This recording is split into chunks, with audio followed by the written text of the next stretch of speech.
নমস্কার বন্ধুরা, আমি প্রিয়াঙ্কা আবারও একটি দারুণ স্বাদের রেসিপিতে সকলকে স্বাগত জানাই। আজ আমি শেয়ার করব সম্পূর্ণ নিরামিষ দই টোস্ট। এই দই টোস্ট ব্রেকফাস্ট বা সন্ধেবেলা জলখাবার হিসেবে পরিবেশন করতে পারেন। বাচ্চা থেকে বড় সকলেরই ভীষণ ভালো লাগবে। বানানো খুবই সহজ আর চটজলদি একটা ব্রেকফাস্ট রেসিপি। তাহলে চলুন রেসিপিটা শুরু করা যাক। প্রথমেই যেটা লাগছে সেটা হলো ব্রেড। আমি এখানে স্লাইস ব্রাউন ব্রেডটা নিয়েছি। আপনারা চাইলে সাদা ব্রেডটা দিয়েও এই রেসিপিটা বানাতে পারেন। আর লাগছে দই। আমি এখানে 1 কাপ টক দই নিয়েছি। দইটাকে প্রথমে ভালো করে ফেটিয়ে স্মুথ করে নিতে হবে।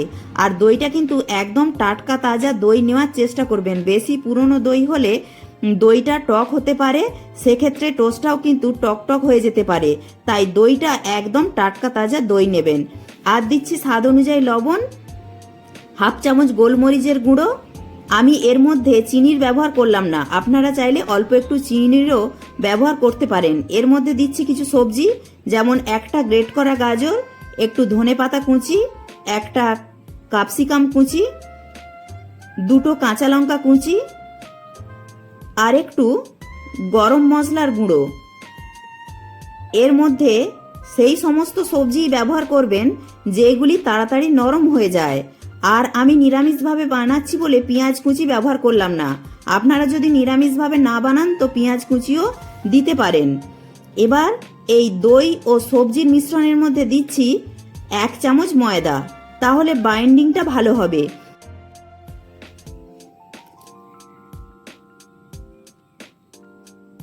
এবার একটা ফ্রাই প্যানের মধ্যে দিচ্ছি ঘি, আর ঘিটা ফ্রাই প্যানের চারিদিকে ছড়িয়ে দিয়ে, এটা যেহেতু টোস্ট করব তাই পাউরুটিটাকে ব্যাটারের মধ্যে ডুবিয়ে নিয়ে সঙ্গেই তৈরি করে নেব।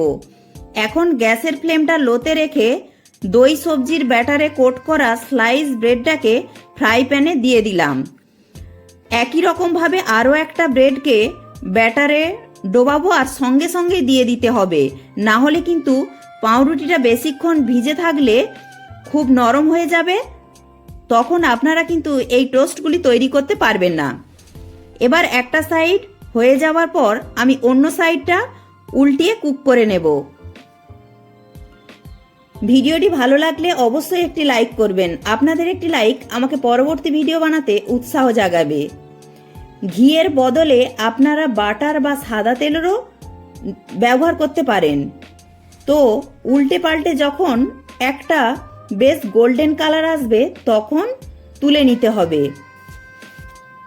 এটা কিন্তু বেশ নরম হবে। নিরামিষের দিনে বা যে কোনো দিনে ব্রেকফাস্ট হিসাবে আপনারা কিন্তু তৈরি করে নিতে পারেন। খুব সহজ রেসিপি আর খুব তাড়াতাড়ি হয়ে যাবে। আর এর মধ্যে দই আছে, সঙ্গে কিছু সবজিও আছে, সব কিছু মিলিয়ে কিন্তু এটা খেতে বেশ ভালো লাগবে। দই টোস্ট একেবারে রেডি। আর আমি এটা টমেটো সস ও শসার সাথে পরিবেশন করলাম। আর রেসিপিটি কেমন লাগলো কমেন্টে জানাতে একেবারেই ভুলবেন না। আর অবশ্যই একটি লাইক দিয়ে প্রচুর শেয়ার করার চেষ্টা করবেন। আর আমার চ্যানেলে নতুন বন্ধু হয়ে থাকলে চ্যানেলটি সাবস্ক্রাইব করে পাশে থাকার অনুরোধ রইল। প্রত্যেকে ভালো থাকবেন, সুস্থ থাকবেন।